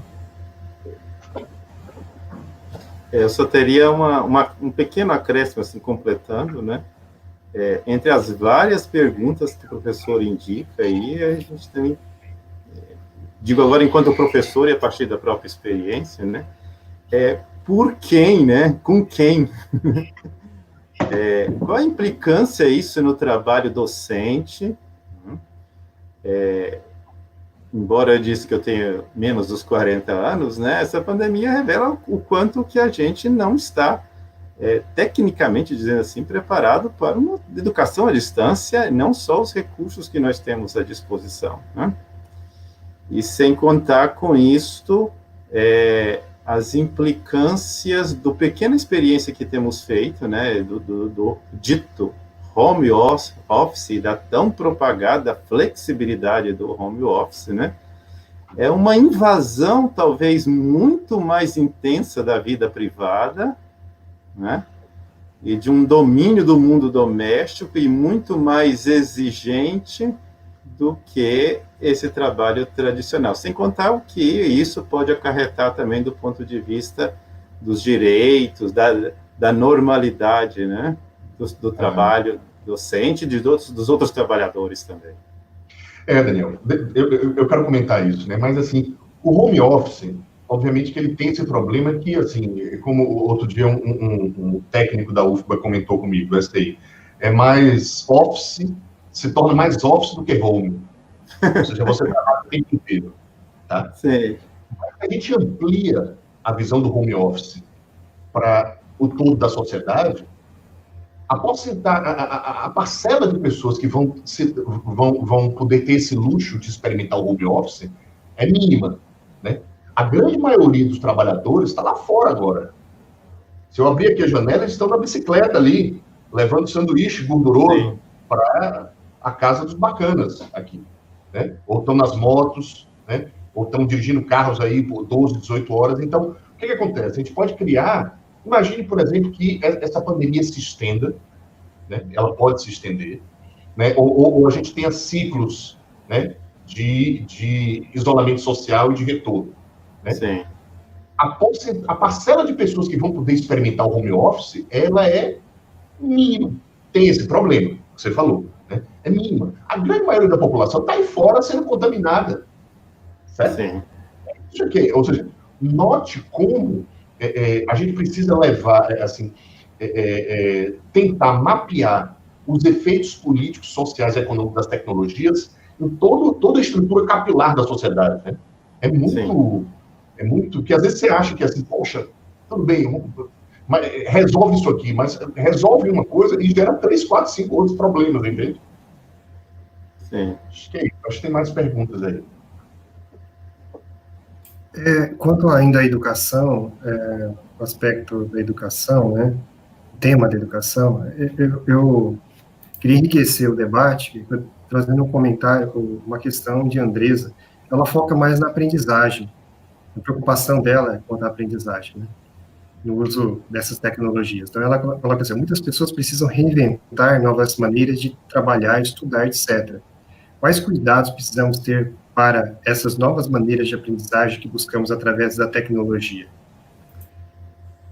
E tem um outro comentário aqui, aí já entra no âmbito do trabalho, né? Eu estou tentando encontrar, que é uma pergunta justamente em torno do final da fala de vocês, que é a preocupação com o trabalho, o que muda, né, no trabalho, né, nas relações de trabalho, nas relações humanas de trabalho, né, no pós-Covid, né? Aí entra a tecnologia. Eu estou tentando procurar a questão, então eu passo para vocês o comentário da Andresa e vou tentar encontrar a questão aqui do nosso participante para jogar aqui na tela, para ver exatamente o que ele coloca, mas a preocupação dele também em torno do trabalho. Você coloca, por favor, de novo a perguntinha aqui para poder ver? Acho que... certo. Bem, isso aí tem um pouco a ver com o que a gente acabou de falar aqui, né? Quais são os cuidados, por exemplo? A primeira coisa é você saber se a plataforma ela é aberta, ou seja, você tem acesso ao código que está ali por trás, ela é produzida coletivamente, ou se ela é uma plataforma privada, né, de alguma empresa. Tá? Por que eu estou dizendo isso? Porque, e eu já tinha falado isso anteriormente, né? A maioria desses aplicativos, Andresa, que você deve usar, né, de Instagram, de WhatsApp, né, Facebook e outras redes sociais, talvez você não saiba, mas todos os seus dados que passam por ali são coletados, né? Outro dia saiu uma pesquisa mostrando que até o texto que você começa a digitar no chat do Facebook e depois apaga, eles coletam aquele texto para eles. Tá? Então, qual é o principal cuidado? É saber o que é que está sendo feito com meus dados. A quem pertence essa plataforma? Né? É uma plataforma que foi desenvolvida dentro da universidade, né? Ou de maneira comunitária, ou é uma plataforma empresarial, que, embora esteja permitindo que eu use aquela plataforma, abre aspas, de graça, né? Ela está ganhando dinheiro com aquilo. Aí está ganhando dinheiro com o quê? Está ganhando dinheiro com o seu comportamento, com aquilo que você faz. Né? Por exemplo, você pega o exemplo, eu vou pegar o exemplo agora de um professor que trabalha no laboratório comigo, que tem um contato, mencionou.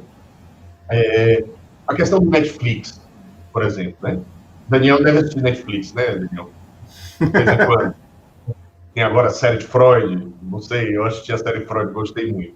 Mas a série Netflix, ela você pensa que está assistindo só filmes ali, né? Mas o negócio por trás da Netflix são os experimentos psicológicos que estão ali por trás, né? Saber quais são as cenas que você assiste, quais são as cenas que você repete, qual é o seu estilo de filme, né? Ou seja, existe ali um grande experimento psicológico, emocional, para saber como você se sente em relação a determinadas coisas, tá? Por exemplo, para onde você olha, que tipo de filmes você gosta. Então, note, aí voltando, existe hoje uma arquitetura dessas plataformas de coleta massiva de dados dos seus usuários, né? De coleta e venda massiva de dados dos usuários. Então, talvez a primeira coisa que a gente deve pensar nessas ferramentas, né, seja para o trabalho ou seja para a educação, é a quem elas pertencem e o que está sendo feito com meus dados. Né? Mas isso aí depois tem outros debates, mas aqui eu não quero me aprofundar muito. Tá? A questão que encontrei sobre o trabalho é o seguinte, considerando os riscos já apontados por pesquisadores de outras ondas de epidemia, pandemia em um futuro próximo, é possível pensar que as relações de trabalho em si se reconfigurem de fato? Sobre é possível uma ressignificação das relações de trabalho, né, com a pós-pandemia, né? Então, justamente isso que vocês estavam colocando, né? mudaria as configurações, as relações de trabalho, né?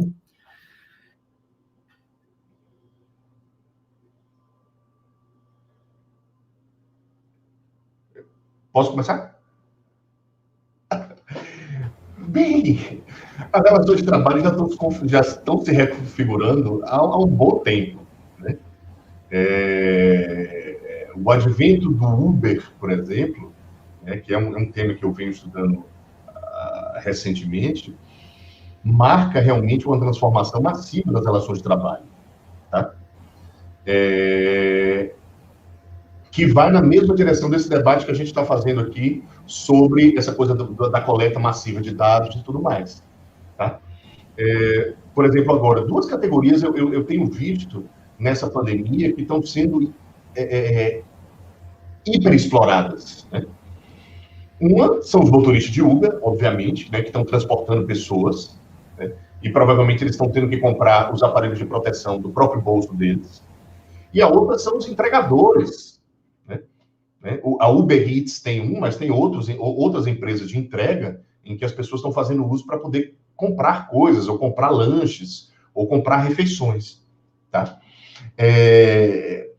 De fato, é uma reconfiguração do trabalho de uma maneira perversa, porque, por exemplo, no início do trabalho fabril, né, com o Taylorismo, você tinha o controle dos tempos e dos movimentos, né, de tentar extrair o máximo do corpo do trabalhador para que ele fizesse aquilo, da produtividade máxima, tal. Hoje em dia você tem um controle que é mais do que é infinitamente superior ao controle dos tempos e dos movimentos, né?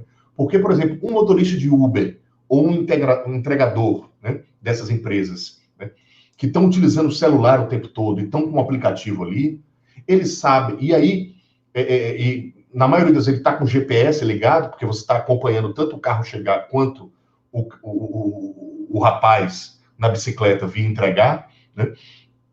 Ele sabe aonde você vai, quanto você gasta, né? Qual é o seu percurso. Por exemplo, nós, usuários do Uber, o GPS ele fica ligado até 20 ou 30 minutos após o final da corrida. Porque ele quer saber se você chegar aqui, por exemplo, no bairro da Barra, né, ele quer saber se você vai na Barra, você vai para a igreja, se você vai para o bar, um restaurante, se você vai só visitar o farol da Barra. Ou seja, por motivos de segurança, ele coleta os dados do GPS. Então, aqueles que andam de Uber ou aqueles que consomem essas mercadorias, eles têm a informação tanto do motorista, que o motorista está com o GPS do celular ligado, quanto do passageiro. Mas essa, Daniel, é só o início das coisas, entendeu? Porque se no momento que você faz a compra de um lanche ou você paga um Uber através do cartão de crédito, ele tem o número do seu cartão de crédito. E eles conseguem trocar informações com a Visa, com a Mastercard, e eles conseguem saber sua cesta de consumo. Você foi na igreja ou foi naquele restaurante aqui na Barra e gastou quanto? Bebeu o quê? Comeu o quê? Em que quantidade? Com que frequência você vai a restaurantes? Né? Então, note, por exemplo, no caso específico do trabalhador do Uber, ele sabe quantas horas você trabalhou. E ele paga você por isso. Né? Obviamente que tem surgido resistências. Né? Existe uma coisa chamada preço dinâmico, você sabe. Né? Quando tem pouco motorista, o preço aumenta. No Rio de Janeiro, por exemplo, eles desenvolveram uma técnica interessante, que é, na hora que os voos estão chegando no aeroporto, todos eles desligam, os motoristas todos em conjunto, desligam orquestradamente o GPS e vão ligando um por um e pegando as corridas com preço mais elevado. Né? Ou seja, note que diante do controle total ainda existe resistência. Né? Então, trazendo para a pergunta, se as relações de trabalho vão se reconfigurar, elas já estão se reconfigurando. Né? Mas eu acho que, como os sociólogos do trabalho costumam dizer, né, a relação capital-trabalho está se reconfigurando. Mas eu acho que a gente tem que descobrir, investigar novas formas de resistência frente a esse controle massivo do capital e do capital digital, vamos dizer, das plataformas, do capital representado pelas plataformas digitais. Tá? Eu acho que é isso. Vou pedir ao moderador, que se eu estiver falando muito, moderador, você peça para eu falar menos, tá bom? O microfone. Então, não, tá excelente, são só elogios, os comentários aqui são muito elogiosos, a gente só tem a agradecer a presença de vocês. E a gente já está encaminhando para o final do debate, e nesse sentido eu gostaria de colocar, de dirigir uma questão para cada um dos convidados, né? Uma questão para o professor Daniel e uma questão para o professor Leonardo, né? Uhum. Então, professor Daniel, o próprio participante, né, direciona o professor Daniel, né, e coloca assim, Wilson Bittencourt, pergunta ao professor Daniel, professor, existe alguma garantia sobre a qual poderíamos alicerçar expectativas acerca de uma crescente, entre aspas, solidariedade entre os povos que os torne mais humanos pós-pandemia? Pergunto isto, pois cremos que tecnologia e tudo que possamos agregar a esses conceitos, e que significa a construção de olhares mais egoístas e predatórios, são olhares humanos, e que, de alguma maneira, constitui o aspecto ontológico do homem. Por favor, professor Daniel. A pergunta é bastante instigante, né? Vamos lá, primeira parte, né? A primeira, eu acho que... Poderia repetir, colocar a pergunta de novo aí?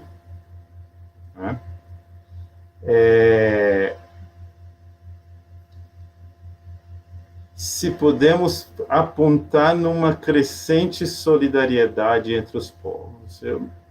Não é que eu quero ser pessimista, vamos dizer assim, mas não é questão de ser também otimista, né? É a questão de um tempo de suspensão que nós estamos vivendo, né? E não dá, do ponto de vista, não dá para dizer o que será este pós-Covid, né? Eu não diria que, agora a segunda parte da pergunta diz que nós cremos que a técnica, a tecnologia, tudo isso possa agregar a estes conceitos, que significa uma construção de olhares mais egoístas e predatórios, né? Da mesma forma, não sei se dá para ser tão pessimista, né? Assim,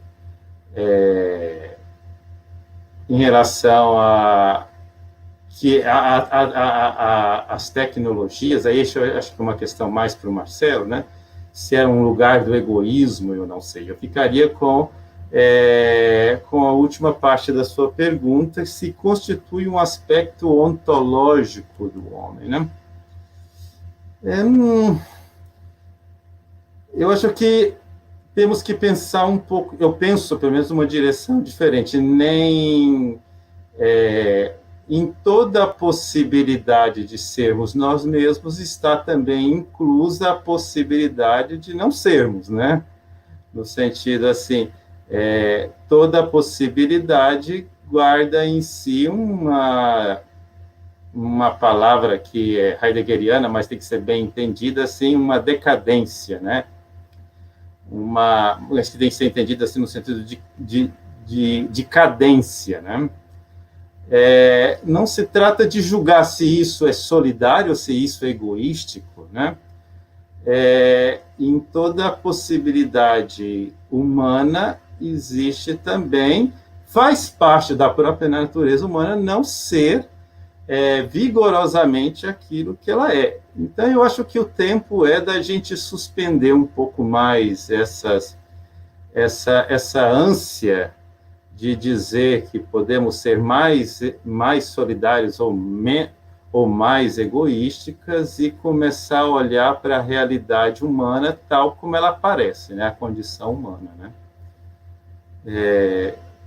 Eu não arriscaria fazer nenhum prognóstico neste momento, né? Nenhum prognóstico. Parece que a pergunta dele é mais positiva, né? A pergunta que aponta para uma possível solidariedade, né, pós-Covid, né? Já que a gente vive uma sociedade mais individualista, né? Parece ser essa o tom da pergunta. O tom da pergunta parece, eu tinha entendido ao contrário, né? Entendido ao contrário. Eu espero que sim. Né? Sim. Mas isso não significa que a gente... Eu não arriscaria dizer sim ou não. Eu fico totalmente assim...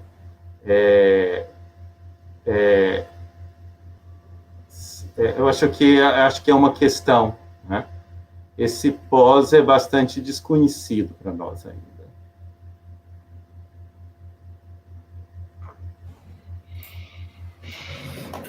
Às vezes cai um pouco a transmissão, né, da internet.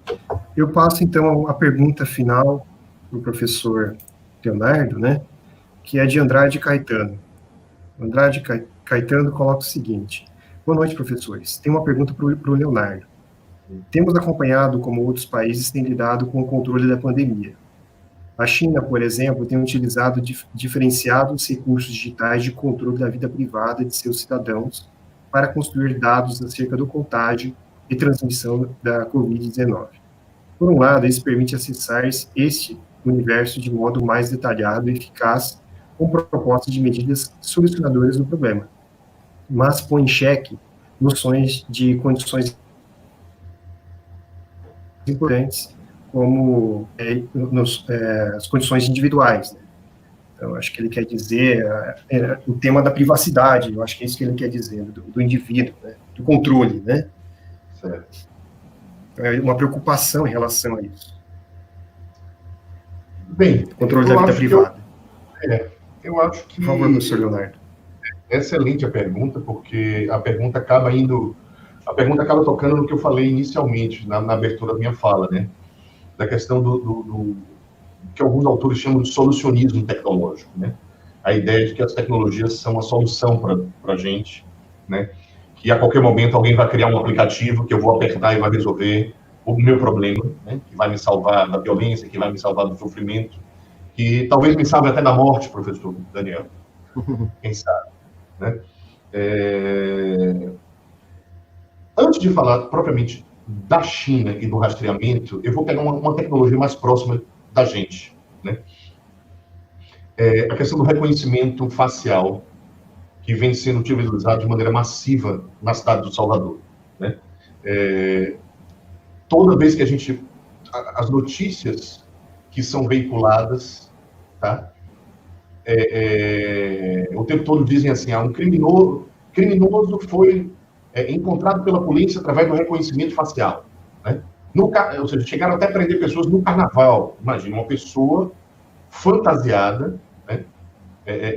Travestida, as câmeras conseguiram reconhecer aquela pessoa que ela estava sendo procurada pela polícia, ela foi presa.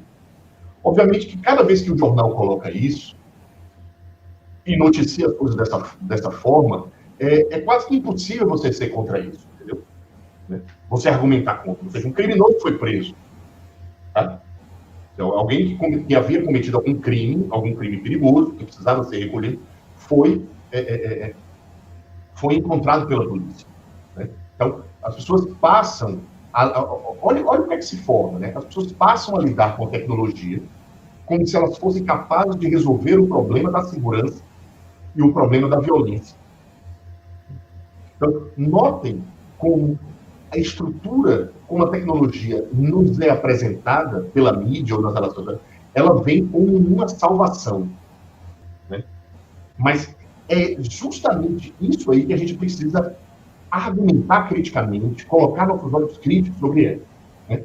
Primeiro, é que por trás de todo crime existe uma estrutura de uma sociedade desigual, existe uma estrutura de uma sociedade violenta, né? Em que isso não se debate. Então, a gente está atacando somente as consequências de toda uma história, de toda uma estrutura social, né? E atacando as consequências de maneira tecnológica.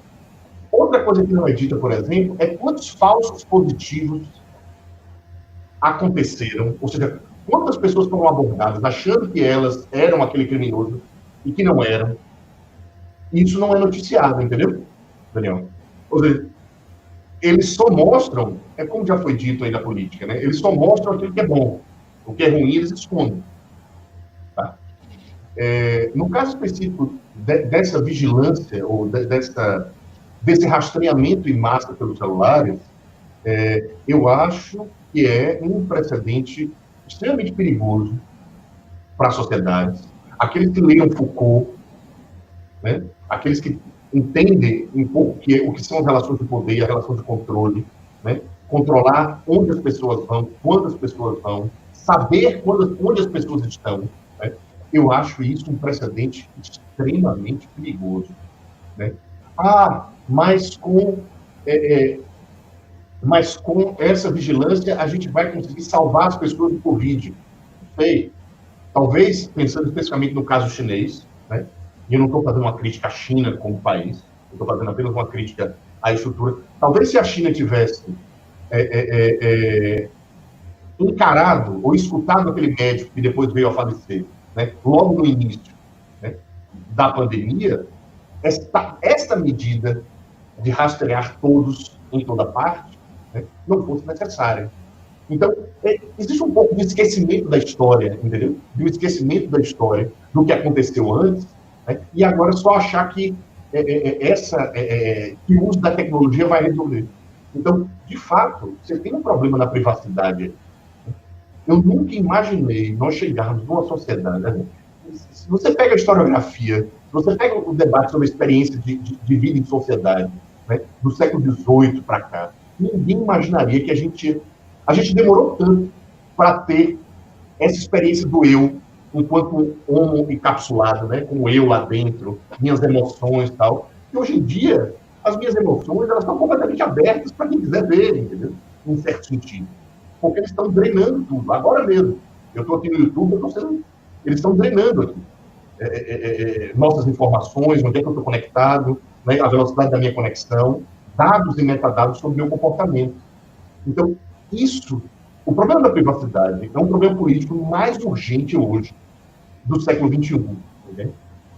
Todos os outros temas que a gente trabalhou aqui, a questão da educação, tecnologia da educação, a questão da tecnologia no trabalho, né? A questão da tecnologia quanto salvação, tudo isso perpassa o problema da privacidade. Né? Mas é isso, eu acho que a tecnologia ela pode nos ajudar muito, né? Mas ela também traz reveses que a gente precisa refletir. Eu acho que é isso, está 1h50, eu acho que está para acabar.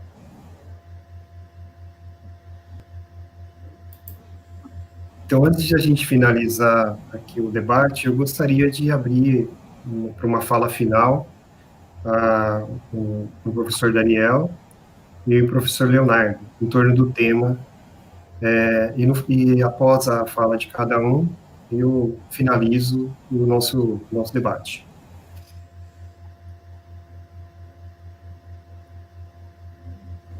Acho que o Daniel pode começar.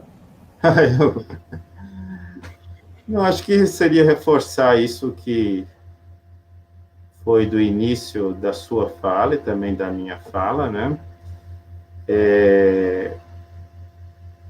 Que a questão da técnica, das tecnologias, né? Elas pedem de nós uma reflexão e, antes de tudo, um exercício de pensamento, né? Não se trata de virar as costas para a técnica, mas de assumir esse mundo dominado pela técnica, dizendo assim, determinado pela técnica, melhor dizendo, né? Como uma coisa que nos provoca, uma situação e uma condição que nos provoca a pensar, né? Se a gente coloca nesta postura, então, não seria nem condenar, mas também não entrar numa postura salvacionista, né? Não falar também de uma postura que é um lugar de um egoísmo humano, mas também não exaltar como uma grande possibilidade de uma solidariedade humana, né? Eu diria isso, né? Antes de tudo, nos colocar diante, assumir a técnica, a etiologia, como uma condição do nosso mundo, da nossa existência, e que pede de nós uma reflexão constante.